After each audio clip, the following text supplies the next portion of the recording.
प्रिय मित्रों, good morning. सबको वेरी गुड मॉर्निंग, सबको नमस्कार, सबको राम राम जी, सबको राधे राधे। अपन कर रहे हैं कक्षा 12 का चैप्टर नंबर 9, जिसका नाम है अवकलन समीकरण, डिफरेंशियल इक्वेशन। क्लास 12 का चैप्टर नंबर 12 कर रहे हैं डिफरेंशियल इक्वेशन की, जिसमें अवकलन समीकरण की घात कल अपन की थी। अवकलन समीकरण की क्या की थी अपन? कोटि की थी। तो order of the equation, differential equation कल की थी। आज अपन करें अवकलन समीकरण की घात, डिग्री ऑफ डिफरेंशियल इक्वेशन। तो इसके बारे में कल अपन कोटि के बारे में अपन जानकारी प्राप्त की थी। कोटि का मतलब होता है कितने बार डिफरेंशियल हुआ है, मतलब उसको अपन कोटि कहते हैं। और अब घात का मतलब है जो अधिकतम डिफरेंशियल हुआ है उसकी पावर क्या है। तो ये चीज आप ध्यान रखोगे। अभी अपन एग्जाम्पल के द्वारा देखते हैं। माना कि देखो, अवकल समीकरण की घात किसको बोलते हैं? किसी अवकल समीकरण की घात उस अवकल समीकरण में विद्यमान उच्चतम कोटि के अवकल गुणा की घात के बराबर होता है। मतलब विद्यमान उच्चतम कोटि होती है ना, जो कोटि का मतलब जो कितनी बार अवकलन हुआ है, उस कोटि की घात देखनी है आपको, अधिकतम घात देखनी है। अधिकतम कोटि की अवकलन गुणा की घात के बराबर होता है। तो एग्जाम्पल आपको दोबारा देखो, एग्जाम्पल क्या बता रहा है? Example d3y upon dx square, d3y upon dx cube plus 2d2y upon dx square का whole square minus dy upon dx plus y equal to 0। तो ऐसे समीकरण में अपन कोटि और घात दोनों देखेंगे। कोटि और घात क्या करें? दोनों देखेंगे अपन, कोटि और घात। कोटि और घात, यदि इसमें अधिकतम अवकलन हुआ है d3y dx क्यूब, तो अधिकतम घात में अधिकतम अवकलन कितनी बार हुआ है? 3 बार हुआ। तो इसकी कोटि है ना 3 होगी। कोटि क्या होगी? 3। और घात, इसकी अधिकतम घात क्या हो सकती है? तो इसकी अधिकतम घात क्या होगी? 1 होगी। तो देखो, इसमें अधिकतम घात 1 होगी, तो उपस्थित की घात 1 है। ठीक है। द्विपद समीकरण की अवकल की समीकरण की घात क्या है? अवकल समीकरण की घात, अवकल समीकरण की घात क्या है? 1 है, क्योंकि इस समीकरण में उपस्थित अधिकतम अवकलन d3y dx क्यूब है, जो d3y अपॉन dx क्यूब लिख के रूप में लिखते हैं। क्या लिखते हैं? d क्यूब के रूप में लिखा जा सकता है। तो इसलिए हम इस अवकल समीकरण की घात 1 है, जो कोटि होगी इसकी 3 होगी, जो डिग्रीज ऑफ 1 होगी और ऑर्डर ऑफ 3 होगा। ये आप ध्यान रखें। तो ऐसे क्वेश्चन आपको कुछ अच्छी तरह से याद रखना है, जिसमें कोटि क्या होती है और घात क्या होती है। कोटि का मतलब होता है अवकलन कितनी बार हुआ है, अधिकतम अवकलन कितनी बार हुआ है। घात का मतलब जो अधिकतम अवकलन हुआ है उसकी पावर क्या है। तो ये चीज आपको ध्यान रखनी है, और एक और अपने एग्जाम्पल के द्वारा इसको समझते हैं। थैंक यू प्रिय मित्रों। आगे वाला क्वेश्चन देखते हैं, आगे वाला एग्जाम्पल समझते हैं। आगे वाला देखिए क्वेश्चन।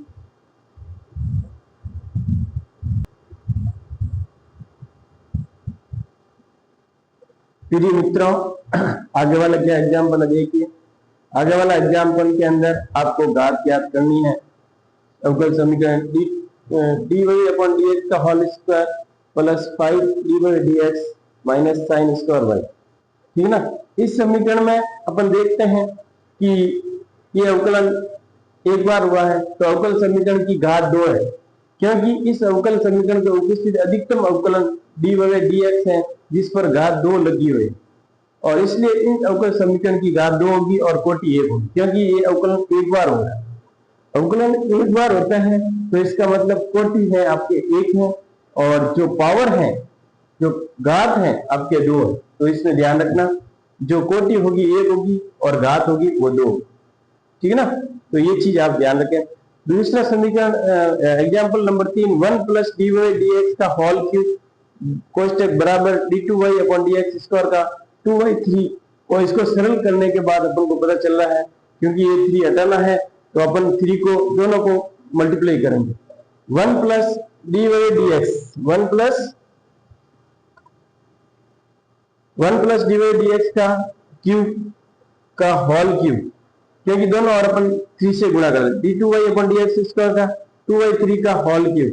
तो ये 3 से 3 कट जाएगा, यहाँ 2 बचेगा। क्या बचेगा?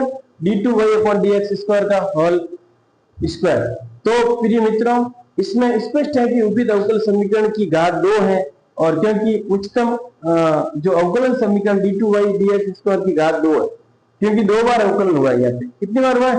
2 बार अवकलन हुआ है। देखो, इसको अपन ये लिख सकते हैं, ठीक है ना। इस चीज को ये लिखने के बाद अपन वापस 3 से गुणा किया तो ये चीज बनी। तो इसमें आपको पता चलना है कि ये 2 बार अवकलन हुआ है, कोटि भी 2 है और घात भी इसमें 2 है। तो ये चीज ध्यान रखें, कोटि भी 2 होगी और घात भी क्या होगी? 2 होगी। तो 2 बार अवकलन हुआ है, इसका मतलब ये दोनों चीज आप याद रखोगे। दोनों चीज क्या करोगे? याद रखनी है। आगे वाला एग्जाम्पल देखिए, क्या कह रहा है आगे वाला एग्जाम्पल।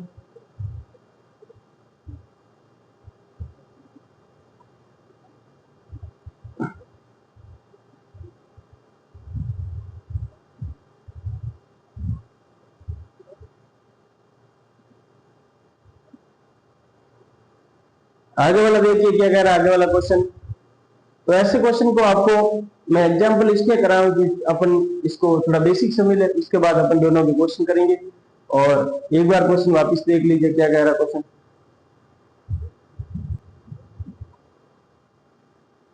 प्रिय मित्रों, आगे वाला क्वेश्चन देखिए क्या कह रहा है।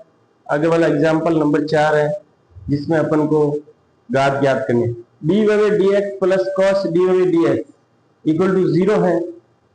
तो इसमें देखो प्रिय मित्रों, उपयुक्त समीकरण है डी बाई डी एक्स के बहुपद समीकरण नहीं कहेंगे इसको। इसमें पद एक से अधिक नहीं है, स्वयं पद आ रहा है, क्योंकि बहुपद होना जरूरी है, तब उसकी अपन घात पता करेंगे और कोटि पता करेंगे। और इस प्रकार के अवकल समीकरण की घात को हम परिभाषित नहीं किया जा सकता है। तो ऐसे इक्वेशन, ऐसे क्वेश्चन आप ध्यान रखें, जिसमें अवकल समीकरण की घात और कोटि ज्ञात करने के लिए अपन को बहुपद समीकरण होना जरूरी है। तो इसमें बहुपद समीकरण नहीं होने के कारण इसकी अपन घात या कोटि को परिभाषित अपन नहीं कर सकते। थैंक यू प्रिय मित्रों, ओके, ऑल द बेस्ट, जय हिंद जय भारत। आगे और अपन क्वेश्चन करेंगे और एक्सरसाइज 9.1 के क्वेश्चन करते हैं, क्या कह रहा है, और उसमें अपन क्वेश्चन के बारे में प्रैक्टिस करेंगे।